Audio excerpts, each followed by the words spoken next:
The sterile air of the courtroom crackled with a tension so thick you could taste the bitterness. On one side sat Emily, a woman hollowed out by grief and betrayal.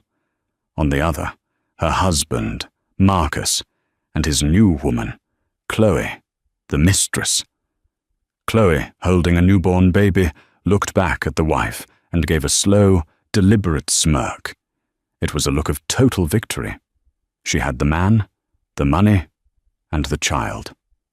The hearing was just a formality, but as the judge began to read the results of a simple DNA test, that victorious smirk would soon curdle into a mask of pure, unadulterated horror. The fluorescent lights of family courtroom 3B hummed a low, agonizing note, a soundtrack to the complete disintegration of Emily Miller's life. She sat bolt upright, her spine rigid, hands clasped so tightly in her lap her knuckles were white. She was the very picture of composure, a marble statue carved from ice, but inside she was vibrating apart. Across the aisle sat her husband, soon-to-be ex-husband, Marcus Thorne. He was exactly as she remembered, and exactly as he always was, impeccable. His custom charcoal suit, rumoured to cost more than her car, hung perfectly on his broad shoulders. His dark hair was styled with calculated indifference. He wasn't just wealthy, he was powerful, and the entire room felt the weight of his presence. But it wasn't Marcus who held Emily's gaze. It was the woman sitting just behind him, in the row reserved for close family. Chloe Bennett. She was everything Emily was not. Where Emily was classic, quiet elegance, Chloe was loud, vibrant, and dripping with new money. Her blonde hair was aggressively bright, her makeup flawless, her dress a shade of crimson that screamed for attention. And in her arms, wrapped in a cashmere blanket, was the baby. The prize. The reason they were all here. A tiny, sleeping infant named Leo. Marcus's lawyer, a silver-haired shark named Jonathan Kincaid, was speaking. His voice was a smooth, baritone weapon, and it was aimed directly at Emily. And so, Your Honour, we are not merely petitioning for the finalization of this divorce. We are petitioning for a permanent restraining order. Ms. Miller's behaviour has become erratic, obsessive, and poses a direct threat to the well-being of my client and his new family. A quiet murmur rippled through the few observers in the gallery. Erratic, obsessive. The words were designed to paint her as unhinged, a crazy ex-wife. Emily's own lawyer, a young but fiercely intelligent woman named Sarah Jenkins, placed a steadying hand on her arm. "Breathe, Emily," she whispered. "This is what they do. They're building a narrative." Kincaid continued. "Ms. Miller has been unable to accept the end of her marriage. Understandable, perhaps, but her actions have escalated. She has been seen near my client's home. She has made repeated, harassing calls. But most concerning, she has made baseless, delusional claims about the child, Leo Thorne." Emily's eyes flickered to the baby. "Her baby." "No," she corrected herself. "That's what they say is delusional." "The truth, Your Honour," Kincaid said, his voice dripping with false sympathy, "is that Ms. Miller is tragically unable to cope with her own infertility. And now she has fixated on the child my client was blessed to have with Ms. Bennett." This was the killing blow. The public mention of her infertility felt like a physical assault. Emily flinched, the marble statue cracking. She remembered the years of sterile clinics, the invasive procedures, the crushing monthly grief. She remembered Marcus, at first supportive, then impatient, then cold. His disappointment in her failure, had become a tangible thing in their marriage, a cold wall between them. And then she had gotten pregnant. Chloe Bennett, a 25-year-old assistant from his office. It had happened so fast. One day, Marcus was complaining about her obsession with IVF, The next, he was announcing he was leaving. "She's pregnant, Emily," he had said, not with apology, but with a strange, triumphant finality. "It just happened. It's a miracle. A miracle. Their years of trying, their careful planning, their tens of thousands of dollars, all of that was a failure. This affair, this betrayal, was a miracle." Now in the courtroom, Chloe leaned forward, her red-painted lips close to Marcus's ear. She whispered something. Marcus's stony expression broke for a split second, a ghost of a smile playing on his lips. He nodded, a small, arrogant dip of his chin. Then, Chloe did it. She turned her head, just slightly, and her eyes met Emily's across the aisle. She didn't look away. She held Emily's gaze, and a slow, sickeningly sweet smirk spread across her perfect face. It was not a smile of happiness. It was a smile of conquest. It said, "I won. I took your husband. I took your life. I even took the one thing you wanted most in the world, a child. And now I'm going to take the rest of your dignity. You are nothing." Emily's breath hitched. The blood roared in her ears. The room tilted. "Ms. Jenkins?" The judge's voice cut through the haze.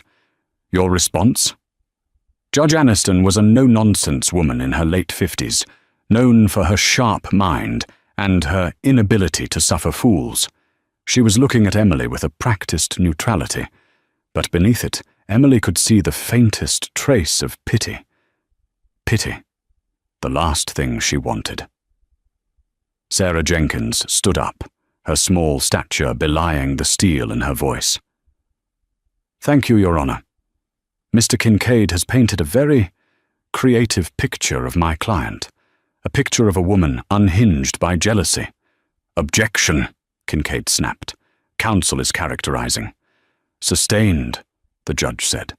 "Get to the point, Miss Jenkins." "My point, Your Honor," Sarah said, her voice clear and ringing, "is that my client is not delusional. She is not obsessed. She is, however, the victim of a crime so monstrous, so calculating, that we were hesitant to believe it ourselves." Marcus scoffed, actually scoffed, a short, sharp sound of derision. "Mr. Kincaid claims my client is fixated on this child," Sarah continued, her voice rising. "He is correct. She is. But not for the reasons he implies." Sarah held up a single document. "Your Honor, my client has spent the last 5 years of her life trying to conceive a child. She and Mr. Thorne underwent multiple rounds of IVF at the Harrison Fertility Institute.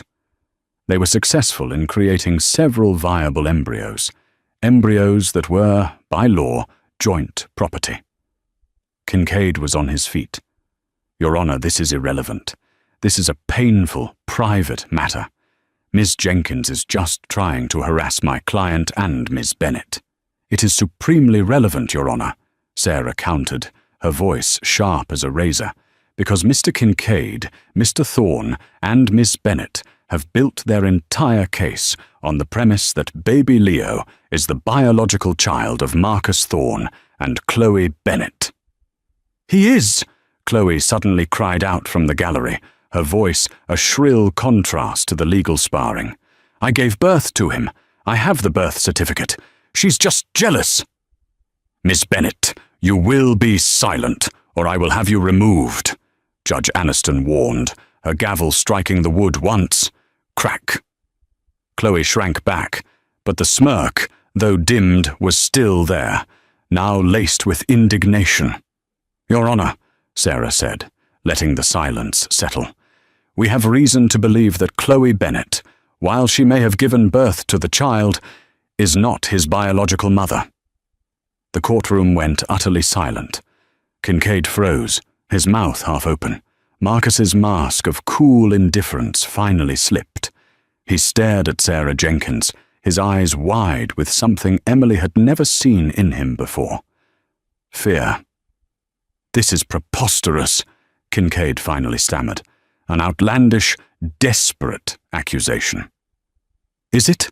Sarah asked. If it's so preposterous, then they should have no problem agreeing to our motion. Your Honor, we formally request a court-ordered, expedited maternity and paternity test for the infant, Leo Thorne. The smirk was gone. Chloe's face was now a pale, confused mask. She looked at Marcus, her eyes asking a question. But Marcus was staring at Emily, his gaze dark and unreadable. Emily met his stare. The ice was starting to melt, replaced by a slow, burning fire. She gave him a tiny, almost imperceptible nod. It's over, Marcus. Judge Aniston looked from Sarah to Kincaid. Mr. Kincaid, your client's response to the motion for a DNA test? Kincaid was scrambling. Your Honor, this is an insult. It's a stall tactic. We have a birth certificate. We have witnesses. This is... Is that a no? The judge interrupted. Because, Counselor, you just spent 10 minutes painting Ms. Miller as delusional. A simple test would seem the fastest way to prove that. Unless, of course, you have something to hide. The trap was set. The air was thick. Chloe's smirk was dead and gone, replaced by the first creeping shadow of doubt. Jonathan Kincaid was a shark, but even sharks can be outmaneuvered. He was trapped, and he knew it. To refuse the DNA test now, after painting Emily as delusional, would be a massive red flag to a judge as sharp as Aniston. It would be tantamount to admitting that Sarah Jenkins's outlandish claim had merit. He glanced at Marcus, who gave a short, almost invisible shake of his head. Fight it. Kincaid took a deep breath, reassembling his professional indignation. Your Honor, we do not have something to hide. We are simply trying to protect a newborn child and his mother from the vindictive fantasies of a scorned woman. This request is invasive, unnecessary, and emotionally damaging. What's emotionally damaging, Sarah shot back, is being told you're insane for suspecting your husband stole your biological property.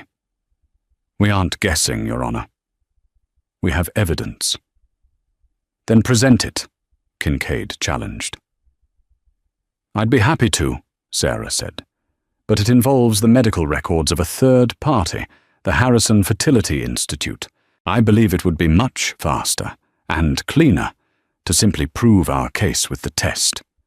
If we are wrong, my client will drop all further claims and agree to the restraining order immediately. It was a brilliant gamble. Emily felt her heart pound. She was offering them everything, a total surrender, if she was wrong. Judge Aniston leaned forward, her eyes fixed on Marcus and Chloe. Mr. Thorne, Miss Bennet, your lawyer is arguing on your behalf, but I want to hear from you. Do you object to a simple cheek swab to prove your parentage and put this entire messy affair to rest? Marcus Thorne, a man who commanded boardrooms and silenced opponents with a single glare, hesitated. His silence was deafening. It was Chloe who spoke, her voice trembling with a renewed, tearful rage. Your Honor, I don't understand why this is happening. I carried Leo for 9 months. I went through 18 hours of labor. He is my son. This is humiliating. She's trying to take my baby. She began to cry, great, heaving sobs that were perfectly timed. The cashmere blanket shifted, and the baby, disturbed, let out a small cry. Chloe rocked him, kissing his forehead, playing the part of the devoted mother under attack. Please, don't let her do this. It's just cruel. Emily watched the performance, disgusted. It was good. It was very good. Chloe looked like the victim, a new mother being harassed in court by her partner's barren ex-wife. The optics were terrible for Emily. I understand this is upsetting, Ms. Bennet, Judge Aniston said, her voice softening slightly. But Ms. Jenkins has made a very serious allegation, and she has, in effect, wagered her entire case on this one point. The court has a duty to establish clear-minded facts, especially where a minor is involved. She turned to Kincaid. The court orders it. Paternity and maternity. I want a court-appointed technician from Global Diagnostics here within the hour. We will take the samples, and we will recess until the results are expedited. That should be 48 hours. We will reconvene Friday at 10 a.m. In the meantime, the temporary restraining order against Ms. Miller stands. But Mr. Thorne, you and Ms. Bennett are not to leave the jurisdiction. It was a partial victory for Emily, but it felt hollow. She still had to endure 48 more hours of being labelled a harasser. As the judge slammed the gavel, the courtroom dissolved into movement. Kincaid was furiously whispering to Marcus. Marcus, his face a mask of thunder, grabbed Chloe's arm, his fingers digging into her bicep. "Not here," he hissed, his voice low and dangerous. Emily and Sarah stood, gathering their briefcases. As they turned to leave, they found their path blocked by Chloe, who had stood up to adjust the baby. She had to step aside to let them pass. As Emily drew level with her, Chloe, her eyes still red from her crocodile tears, leaned in close. Her voice was a venomous whisper, for Emily's ears only. "You really are pathetic. You know that?" Chloe breathed, the smell of her expensive perfume washing over Emily. "You just can't stand to see him happy. You couldn't give him a child, so now you want to steal mine. Is that it?" "He's not your child," Emily said, her voice a low, trembling blade. Chloe laughed. It was a cold, ugly sound. "Right, What? Found him under a cabbage patch? I went through hell to have this baby. He is mine. And in 2 days, when that stupid test comes back, I am going to personally watch as they serve you with papers that will ensure you never come within 500 feet of my family again." She adjusted the baby in her arms, a look of profound ownership on her face. "You should have just accepted the settlement, Emily. Now you're going to lose everything and your dignity." She brushed past Emily, her shoulder deliberately knocking into Emily's. Emily stumbled, steadying herself on the wooden bench. She watched them go, Marcus striding ahead, Kincaid rushing to keep up, and Chloe following, swaying her hips, the triumphant Madonna. "Don't let her get to you," Sarah said, guiding Emily toward the exit. "She's terrified. That was a performance for a woman who just realized she's walked into a trap she doesn't understand." "What if we're wrong, Sarah?" Emily whispered, as they stepped into the sterile hallway, the courtroom doors swinging shut behind them. "What if it's all a coincidence? What if I am just delusional?" "We're not wrong," Sarah said, her certainty a lifeline. "Now come on. We have 48 hours. They think we're waiting for a DNA result. We're going to be building a criminal case." Emily nodded. The last 2 days had been about suspicion. The next 2 would be about war. The next 48 hours were a blur of adrenaline, caffeine, and agonizing suspense. Emily and Sarah didn't just wait by the phone. They worked. They set up a command center in Sarah's small, cluttered law office, the walls covered in whiteboards. "Okay," Sarah said, uncapping a red marker. "They think we're just waiting on a DNA test. They think it's our word against theirs. They have no idea what we've been doing for the last 2 months." The story, the real story, hadn't begun with the divorce papers. It had begun 3 months ago at the Harrison Fertility Institute. Emily, shattered by Marcus's departure and the news of Chloe's miracle pregnancy, had gone to the clinic to discuss her options. She still had 3 viable, frozen embryos. They were her last hope. She had thought, perhaps, she could pursue single motherhood. She was prepared to fight Marcus for custody of them in the divorce. She had met with the Institute's director, Dr. Evelyn Hayes, a woman who had always been a beacon of calm, professional hope. That day, however, Dr. Hayes had been off. She was pale, her hands visibly shaking. "Emily, I have some terrible news," Dr. Hayes had said, refusing to meet her eyes.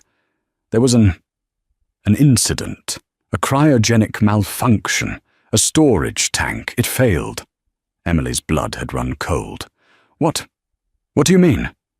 "Your embryos, all 3. They're gone, non-viable. I am so sorry. It was a terrible, tragic accident." Emily hadn't cried. She hadn't screamed. She had simply gone numb. It was the final, cruel joke in a life full of them. Her husband had left her, and now her last chance at a biological child had been destroyed. She'd stumbled out of the clinic in a daze. But as the numbness faded, questions began to surface. A single tank failure, just hers, and the timing. It was too convenient. Marcus leaves, Chloe is pregnant, and Emily's embryos are accidentally destroyed. It felt less like a tragedy and more like a clean-up. That's when she had hired Miles Corbin. Corbin was a private investigator, a former cop with tired eyes and a relentless attitude. He was expensive, but Emily didn't care. She'd sold her grandmother's jewelry to pay his retainer. "What am I looking for?" he'd asked, sipping stale coffee in his cramped office. "I don't know," Emily had admitted. "I just know that my husband is a liar, and his mistress's pregnancy. It feels wrong, and my embryos are gone." Corbin had started digging, and what he found was damning. First, Chloe Bennett. For a woman who was supposedly 9 months pregnant, there was almost no record of it. No fawning social media posts, which was odd for a woman like Chloe. Corbin's pretext calls to local OB/GYN offices came up empty. It was as if she hadn't had a single prenatal appointment until her 7th month, when she suddenly appeared in the system of a high-end, exclusive birthing center. Then, Dr. Evelyn Hayes, the beacon of hope, was in trouble. Serious trouble. She was being sued by 2 other couples for mishandling embryos. She had recently purchased a condo in the Bahamas, in cash, an odd purchase for a clinic director on a reported salary. But the smoking gun had come from Marcus's finances. Corbin, through a source Emily didn't ask questions about, had gotten access to Marcus's private bank records. 2 days after Emily's embryos were destroyed, there was a wire transfer. A single transfer of $500,000 from an offshore shell corporation owned by Marcus Thorne to another offshore shell corporation. This one, Corbin had traced back to Dr. Evelyn Hayes. "He didn't just cheat on you, Ms. Miller," Corbin had said, laying the printouts on her dining room table. "He paid the doctor to destroy your embryos. That's your grounds for a lawsuit right there. Malicious destruction of property, emotional distress. We can nail him." But Emily had stared at the dates. "He paid after they were destroyed." "No, that's not right. He wasn't paying for their destruction, Miles. He was paying for their delivery." A new, horrifying theory began to form. "Check the dates again," Emily had urged. "The transfer was 2 days after my embryos died." But Chloe announced her pregnancy. She would have been about 8 weeks along at that point. Corbin had looked confused. "So, the embryos were implanted before I was told they were gone," Emily breathed. "The $500,000 wasn't the initial payment. It was the final payment. The job's done payment." "Implanted into who?" "Chloe," Emily whispered, the word tasting like ash. "He didn't just get his mistress pregnant. He took my embryo, our embryo, and had it implanted in her. He stole my baby. It was monstrous. It was diabolical. And it was pure Marcus. Why leave his barren wife and hope his new mistress could conceive? Why not guarantee it? Why not take the embryo he already had, implant it in the new woman, and create his miracle family, cutting Emily out of the picture entirely? He would get the child, divorce the wife, and Chloe would be the mother. He had used Chloe as an incubator. Now, in Sarah's office, they laid it all out. "Kincaid and Marcus are arrogant," Sarah said, pacing. "They believe this is an unprovable, he said, she said. They are relying on the birth certificate. They are relying on the fact that Chloe physically gave birth. They believe possession is 9/10 of the law." "But they don't know about the money," Emily said. "They don't know we have the wire transfer." "Exactly, and they don't know what I just got." Sarah grinned, a feral, triumphant expression. She held up a new document, a sworn affidavit. "What is that?" "It's from Dr. Evelyn Hayes," Sarah said. Emily's jaw dropped. "How?" "Mr. Corbin and I paid her a visit last night. We presented her with the wire transfer record. We explained that she was an accomplice to felony theft, conspiracy, and medical fraud. We explained that Marcus Thorne was going to throw her under the bus the second this blew up. We offered her a one-time only deal. Come clean, testify against Marcus, and we would recommend leniency to the DA and the medical board. She's a rat, Emily, and rats always flee a sinking ship." Sarah slapped the affidavit onto the desk. "It's all in here. Marcus approached her. He offered her $500,000 to solve his problem. He wanted Emily's embryos. He said they were his property, and he wanted to protect his lineage. Dr. Hayes transferred one viable embryo to Chloe Bennett at a private, unregistered surgical suite. She faked the cryogenic malfunction records. It's a full confession." Emily was crying, silent tears of rage, and, for the first time, relief. "So, we have him. We have him," Sarah confirmed. "The DNA test is just the spark. This affidavit is the wildfire." The phone on Sarah's desk rang. Both women jumped. It was Thursday night, 24 hours before the hearing. Sarah put it on speaker. "Ms. Jenkins." "Sarah, it's Miles. You're not going to believe this." "What is it?" "Our boy Marcus is getting nervous. He just made a call, a very interesting call, to a man named Dr. Peter Walsh." "Who is Dr. Walsh?" Emily asked. "He's the head of laboratory operations at Global Diagnostics," Miles said. "The lab doing the DNA test." Sarah's eyes widened. "He's trying to tamper with the results. He's trying to bribe the lab." "Looks like it," Miles said. "I've got a man watching Walsh's house. But this just moved from fraud to felony witness tampering. He's desperate."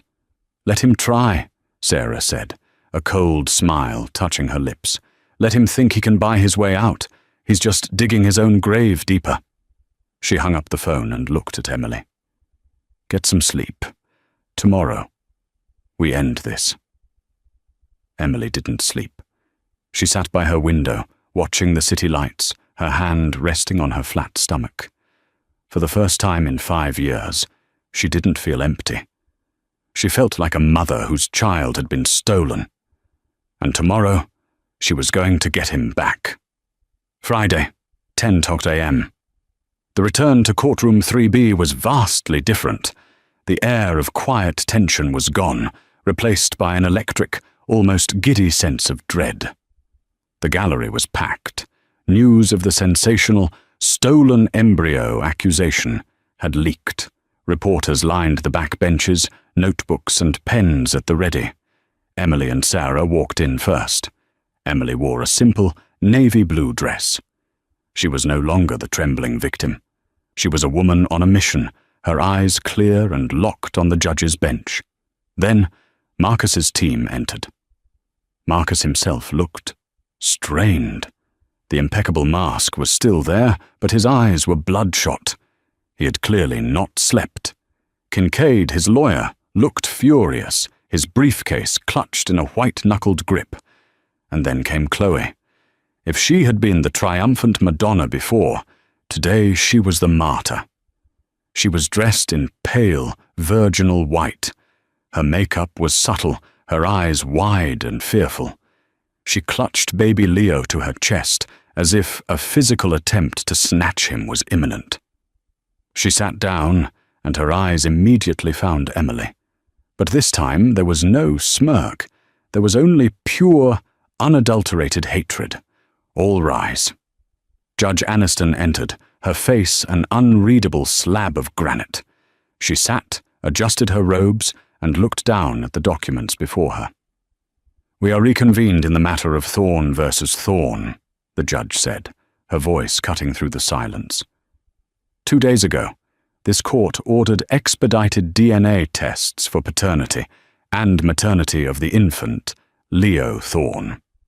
I have the certified, sealed results from Global Diagnostics, case number 774B. A court officer handed her a thick manila envelope. The judge picked up a letter opener and slit it open. She pulled out a multi-page report, her eyes scanning the summary page. Emily's heart was a drum against her ribs. Please be right. Marcus was staring at the judge, so intently it looked like he was trying to bend her to his will. Kincaid was shuffling papers, pretending to be unconcerned, and Chloe was rocking her baby, her eyes squeezed shut, whispering to him. "Very well," Judge Aniston said, her voice flat. "The court has its answers." She looked at Kincaid. "Mr. Kincaid, you argued forcefully that this was a vindictive fantasy. You may want to prepare your notes." Kincaid's head snapped up. The judge continued. "First, the paternity test for Mr. Marcus Thorne." She paused. The silence stretched for a full, agonizing 10 seconds. "The results confirm," she said, "that Mr. Marcus Thorne is the biological father of the infant, Leo Thorne. The probability of paternity is 99.999%. A wave of relief washed over Marcus. He visibly sagged, a sharp exhale escaping his lips. And Chloe's eyes flew open. The fear vanished, replaced instantly by that old, familiar, soul-crushing arrogance. She looked at Marcus, her face shining with, "I told you so," relief. He was the father. It was his baby. And then she turned. She looked straight at Emily. The smirk was back. It was bigger this time. It was a full, triumphant, venomous grin. It was a smile that said, "You lunatic. You dragged me through this. You humiliated me. And you were wrong. It's over. You're finished." She even gave a tiny dismissive shake of her head, as if to say, "Poor crazy Emily." Emily just stared back. She didn't flinch. She didn't cry. She just waited. "However," Judge Aniston said, her voice dropping an octave, becoming infinitely more dangerous, "that is not the only test we ran." Chloe's smile froze, stuck on her face like a grotesque mask. "We also ran the maternity test, as requested by the respondent." The judge stared directly at Chloe Bennett. The courtroom was so quiet, Emily could hear the scratching of a reporter's pen from the back row. The test was run comparing the infant's DNA to that of the woman who, according to the birth certificate, is his mother. Judge Aniston let the silence hang again, her gaze sweeping from Chloe to Marcus and then to Kincaid. "The results are conclusive," the judge declared, her voice booming in the small room. "Ms. Chloe Bennett is excluded as the biological mother of the child." The words hit the room like a physical blow. Excluded! Chloe's frozen smirk shattered, her face contorted into a mask of pure, uncomprehending shock. Her mouth opened and closed, but no sound came out. "What?" she finally choked out, a small, strangled sound. "No, that's impossible. That's a lie." Kincaid was on his feet, his face ashen. "Your Honor, this is grounds for an immediate appeal. The lab has made a catastrophic error. This is impossible. We have a birth certificate. She gave birth to the child. This is— Sit down, Mr. Kincaid, Judge Aniston roared, her fury absolute. You will not imply this court is using faulty data. The test is conclusive. Ms. Bennett is not the mother. But— Chloe was hyperventilating, her eyes darting between Marcus and the judge. I carried him. I felt him kick. He's my son. This is indeed a fascinating development, Sarah Jenkins said, standing up calmly, her voice cutting through Chloe's hysterics. A woman gives birth to a baby that is not biologically hers. It does beg the question, doesn't it? Sarah held up a second sealed envelope, identical to the one the judge had opened. Your Honor, anticipating this exact outcome, and Mr. Thorne's inevitable accusations of a lab error, my client, Miss Emily Miller, also provided her DNA to Global Diagnostics yesterday for comparison. Marcus Thorne went from pale to a sickly, greenish grey. He looked like he was going to be physically ill. He knew, in that instant, that the game was over. We ordered a separate binding maternity test, Sarah said, handing the envelope to the bailiff, who passed it to the judge. To be opened only if the first test excluded Miss Bennett. Judge Aniston took the envelope. She didn't need the letter opener. She tore it open with her bare hands. She read the single page inside. Her eyes widened, just slightly. She looked up, over the rims of her glasses, and her gaze was so filled with contempt as it landed on Marcus Thorne that he visibly recoiled. She held the paper up. According to this certified report, the judge said, her voice shaking with barely suppressed rage, the probability of maternity between the infant, Leo, and Ms. Emily Miller is 99.99%. A collective, massive gasp sucked the air from the room. Chloe Bennett let out a sound. It was not a word. It was a high-pitched, animalistic shriek of denial that clawed at the ears. No, no, no, liar, liar! She paid you!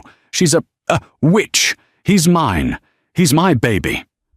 Emily simply closed her eyes, and for the first time in a year, a single hot tear of pure, unadulterated relief slid down her cheek. He's mine! The courtroom exploded into chaos. Chloe's shriek echoed off the wooden walls as she lunged to her feet, clutching the baby so tightly he began to wail. You can't have him! He's mine! I'm his mother! Bailiff, restrain Ms. Bennett, Judge Aniston commanded. Gently. Do not harm the child. Two officers moved toward Chloe, who recoiled, holding the baby like a shield. Get away from me! Get away from her! Marcus, tell them she's lying. Marcus. But Marcus Thorne was a broken man. He had sunk back into his chair, his hands covering his face. His shoulders were shaking. He was a king whose castle had just been reduced to dust. He said nothing. Your Honor, Kincaid was shouting, trying to regain control. This is a set-up. This is a conspiracy by the respondent. We demand a retest. We demand a different lab. A conspiracy, Mr. Kincaid? Sarah Jenkins's voice sliced through the noise, silencing the room. Oh, there was a conspiracy, all right. But my client wasn't the perpetrator. She was the victim. She turned to face the gallery, to the reporters who were scribbling furiously. My client, Emily Miller, and her husband, Marcus Thorne, had embryos at the Harrison Fertility Institute. My client was told, 3 months ago, that those embryos were accidentally destroyed. This was a lie. She pointed a finger directly at Marcus. This man, Marcus Thorne, conspired with the clinic's director, Dr. Evelyn Hayes, to steal his wife's biological property. He paid $500,000 to have his wife's embryo illegally implanted into his mistress, Chloe Bennett. The revelation hung in the air, sickening and monstrous. Chloe stopped screaming. Her tear-streaked face, which had been aimed at Emily, slowly turned toward Marcus. The pieces were clicking into place in her mind, forming a picture of unimaginable horror. "Marcus?" she whispered, her voice cracking. What is she talking about? His wife's embryo. Marcus refused to look at her. He kept his face buried in his hands. "He used you, Miss Bennet," Sarah said, her voice softening with a cold, sharp pity. "He didn't trust you to conceive. He didn't want your child. He wanted his and Emily's child.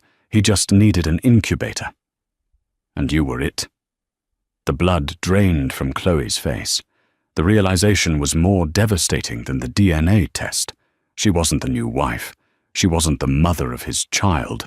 She was the surrogate, a tool, a means to an end. The 9 months of pregnancy, the 18 hours of labor, the miracle baby. It was all a lie. He hadn't chosen her. He had used her body to carry his wife's baby. "Marcus," she said again, her voice a desperate, thin thread. "She's lying, right? Tell me she's lying. It was our miracle. You said it was ours." Marcus finally lowered his hands. His face was a ruin.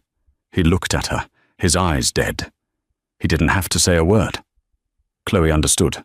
The hatred, the shock, the denial. It all collapsed into a single, focused point of pure, white-hot rage. And it was no longer directed at Emily. "You bastard!" she spat, her voice a low growl. "You used me! You told me she was crazy. You told me it was our baby. You liar!" With a guttural scream, Chloe, still holding the baby, lunged at Marcus. She was a whirlwind of white fabric and blonde hair, her free hand clawed, aiming for his face. "I'll kill you!" "The baby!" Emily screamed, surging to her feet. The bailiffs grabbed Chloe mid-lunge, just inches from Marcus. The baby, caught in the middle, let out a terrified shriek. "Give me the child! Give me the child!" one of the officers commanded, trying to pry Chloe's arms loose. "No! He's mine! I'm the only one he knows! You can't!" Chloe wailed, her grip iron. "Your Honor," Sarah shouted, "my client is the mother. Get that baby away from her before she hurts him." "Bailiff, secure the child, now!" Judge Aniston ordered. It was a frantic, ugly struggle. Chloe was strong, fueled by a mother's desperate, if mistaken, instinct. But the officers were stronger. One officer finally managed to unhook her arms and lift the screaming, terrified baby free. The moment the child left her arms, Chloe collapsed. The fight went out of her, and she crumpled to the floor, a heap of white fabric, sobbing hysterically. "My baby. They took my baby. My baby." "Mr. Thorne," Judge Aniston said, her voice like Arctic ice. "Stand up." Marcus, trembling, slowly got to his feet. "You have been accused of conspiracy, medical fraud, and felony theft. What do you have to say for yourself?" Marcus looked at the judge, at his sobbing mistress on the floor, at the screaming baby being held by a bailiff, and at his wife. His wife, who was staring at him with nothing but a vast, empty contempt. He opened his mouth, but only one word came out. "Kincaid." "Your lawyer can't save you, Mr. Thorne," the judge said, "and neither can your money. In fact, it's only going to make it worse." She looked at Sarah. "Ms. Jenkins, you seem to have more. I suggest you share it." "Gladly, Your Honor," Sarah said. "We have a sworn affidavit from Dr. Evelyn Hayes of the Harrison Fertility Institute. It details the entire conspiracy, from the initial bribe to the illegal transfer of the embryo to Miss Bennet. Dr. Hayes is already in police custody." Kincaid, who had been standing dumbly, finally sat down. It was over. "And one more thing," Sarah said. 2 nights ago, Mr. Thorne made a phone call to a Dr. Peter Walsh, the head of Global Diagnostics. He attempted to bribe Dr. Walsh to tamper with the DNA results. he offered him $1 million to have the lab lose the sample or swap it. Unfortunately for Mr. Thorne, Dr. Walsh immediately reported the attempt to the police. "We have a recording." A gasp went through the gallery. This wasn't just a divorce. This was a criminal trial. Judge Aniston's face was purple with rage. "Marcus Thorne," she boomed, "you are a disgrace to this court. You are a monster. I am remanding you into custody. No bail." "Your Honor, you can't."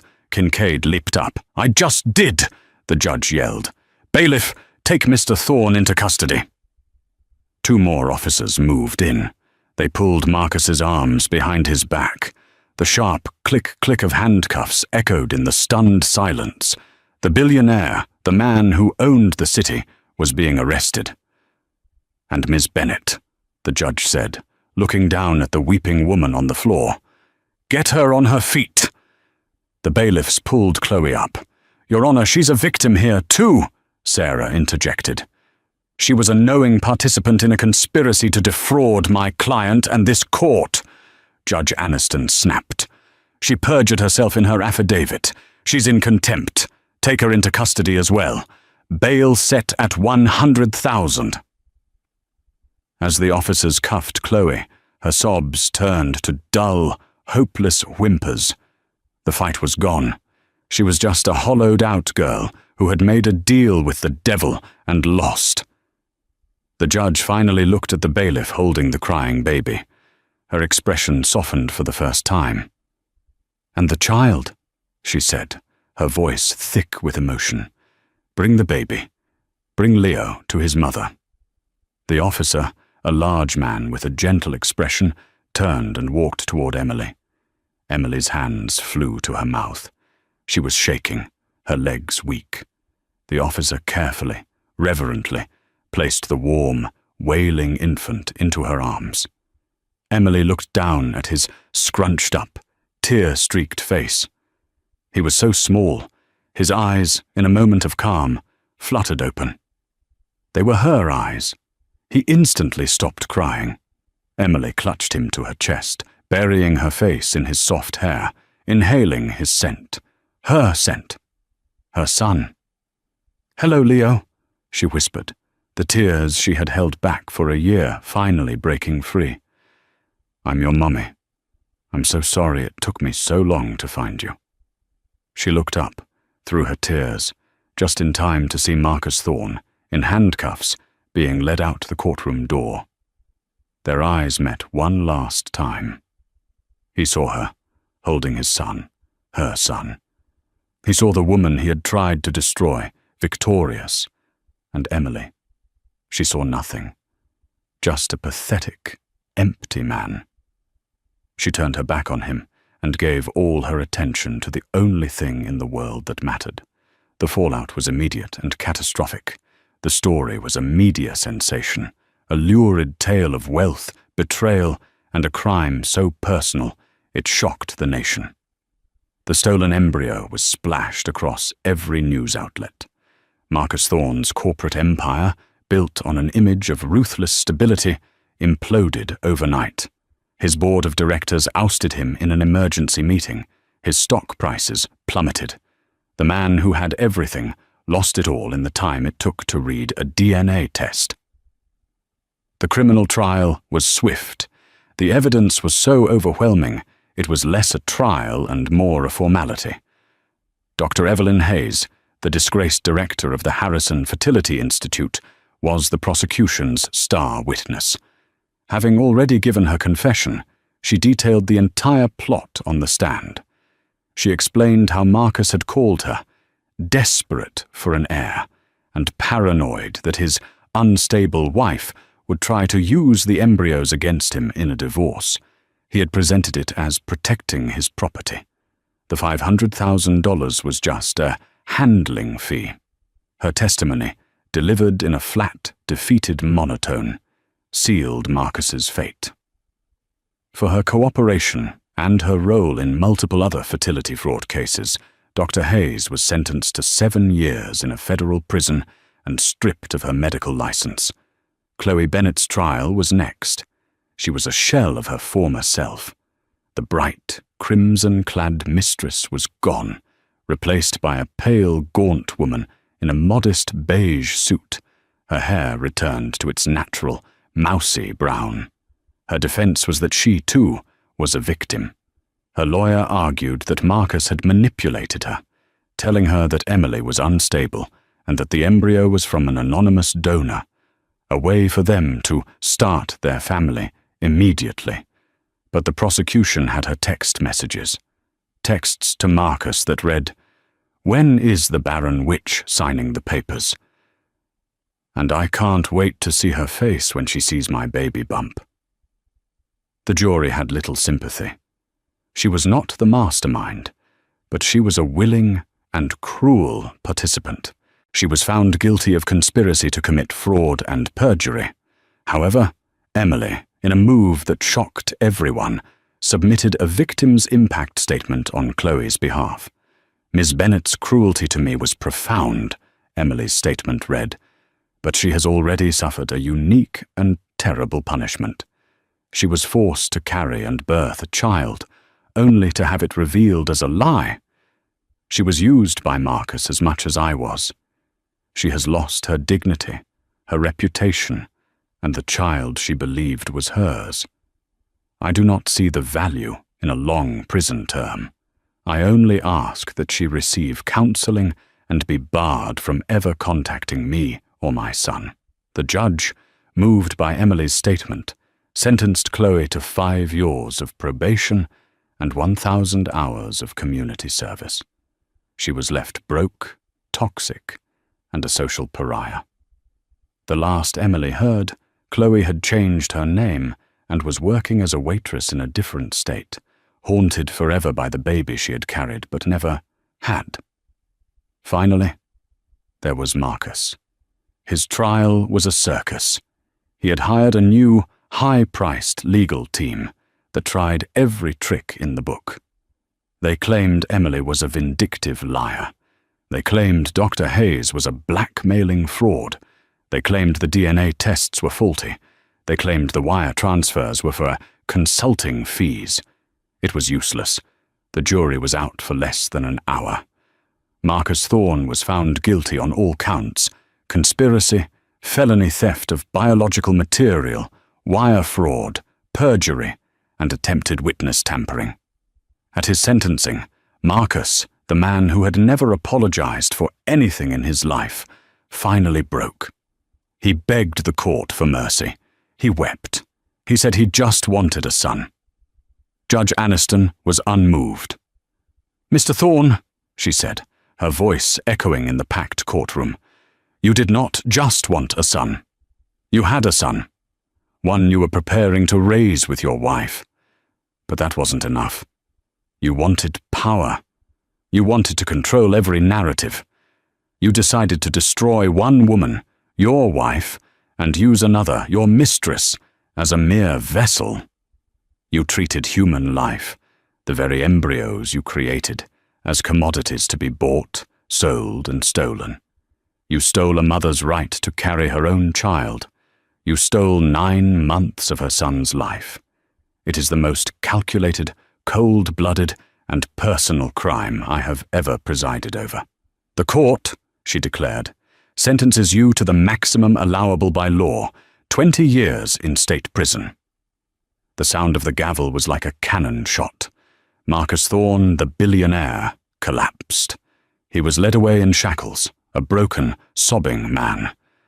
Emily was there, watching from the front row. She felt no joy, no triumph, just a profound, quiet, and final sense of release. The weight of the past 5 years had finally been lifted. She stood up, walked out of the courtroom, and never looked back. 1 year later, the Thorne name was mud. The company had been broken up and sold for parts. The penthouse was seized and auctioned off to pay the dozens of lawsuits filed against his estate. Marcus Thorne, from his prison cell, was now a case study in hubris. The Harrison Fertility Institute was shut down, its license revoked. The case had sparked national outrage and led to new legislation, the Miller Act, which classified embryo theft as a major felony. But Emily Miller wasn't paying attention to any of that. She was sitting on a checkered blanket in a sun-drenched park in a new city, hundreds of miles away from the courtroom that had defined her life. The divorce was long finalized. She had received what was left of the Thorne estate, but she had put all of it into a trust. She didn't want his blood money. She had kept only one thing: her son. "Leo!" she called out, laughing. A 1-year-old boy, unsteady on his feet, giggling with delight, toddled toward her. He had his father's dark, curly hair, but he had her smile, and he had her eyes. He collapsed into her lap, all warmth and the sweet smell of apples. "Who's my good boy?" she cooed, kissing his head. Emily had sold her old life. She had taken her maiden name back. She was no longer Emily Thorne, the barren wife, or the scorned victim. She was Emily Miller, mother. She was going back to school to become a victim's advocate for fertility fraud. Her life was not a fairy tale. It was quiet, and it was simple, and it was, for the first time, completely and totally hers. She often thought about that day in court. She thought about Chloe's smirk. It was a look of such profound, arrogant ignorance. Chloe had believed that power came from a man, from money, from youth, from beauty. She thought giving birth was the victory. Emily, as she held her son and watched him try to catch a butterfly, knew the truth. Power wasn't about who held the man, or the money, or even who physically carried the child. Power was the truth, and the truth was, she was, and had always been, his mother. The DNA test hadn't made her It had just revealed it. It had exposed the lie and brought her son home. Leo looked up at her, his face bright with unfiltered joy, and handed her a slightly crumpled daisy. "Thank you, my love," she whispered, taking the flower. She was finally free. She was finally whole. And as she looked at her son, the boy she had fought a war to reclaim, Emily Miller smiled. It was not a smirk of victory. It was a smile of peace. The story of Emily and Marcus is a terrifying look at how deep betrayal can run. It shows that sometimes the most horrific monsters are the ones sleeping in the bed next to us. Emily's fight for the truth was agonizing, but her victory in reclaiming her son, Leo, is a testament to a mother's strength. But what do you think? Was Chloe a willing villain, or was she just another victim of Marcus's monstrous plan? Should she have gone to prison, or was losing the baby she thought was hers punishment enough? Let us know your thoughts in the comments below. We read every single one. If this story of karmic justice shocked you, please like this video and share it with someone who loves a story where the truth always comes out. And don't forget to subscribe to our channel and hit the notification bell so you never miss another story of betrayal and sweet, sweet revenge.